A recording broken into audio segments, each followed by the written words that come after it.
আল্লাহ রাসূল সাল্লাল্লাহু আলাইহি ওয়া আলিহি ওয়াসাল্লামের সামনে দিয়ে একবার একটা লাশ যাচ্ছিল। তিনি সাহাবাদেরকে নিয়ে বসেছিলেন। হঠাৎ ওই লাশ দেখে রাসূল সাল্লাল্লাহু আলাইহি ওয়াসাল্লাম দাঁড়িয়ে গেলেন।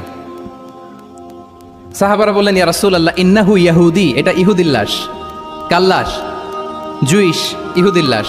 আপনি দাঁড়ালেন যে? রাসূল সাল্লাল্লাহু আলাইহি ওয়াসাল্লাম বললেন, আওয়ালাইসাত নাফসান, সে হোক ইহুদি, সে কি মানুষ নয়? এটা কি একটা প্রাণ নয়? এটা কি একটা আত্মা নয়? আমি তো ইহুদি, খ্রিস্টান, আস্তিক, নাস্তিক সেটা দেখিনি, আমি মানুষ, এ কারণে সম্মান দিয়ে দাঁড়িয়ে গিয়েছি। আল্লাহু আকবার।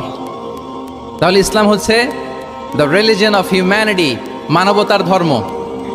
যারা আমাদেরকে মানবাধিকার শিখায়, যারা মানবতার কথা বলতে চায় আমাদের কাছে এসে, তাদের খুব ভালো করে এগুলো জেনে নেওয়া উচিত যে ১৫০০ বছর আগে ইসলাম যেভাবে মানবতাকে উচ্চে তুলে ধরেছে, মানুষের মর্যাদাকে সবচেয়ে উপরে তুলে ধরেছে, মানুষকে আশরাফুল মাখলুকাত বলেছে, নতুন করে মানবতা তাদের কাছ থেকে আমাদের শেখা লাগবে না।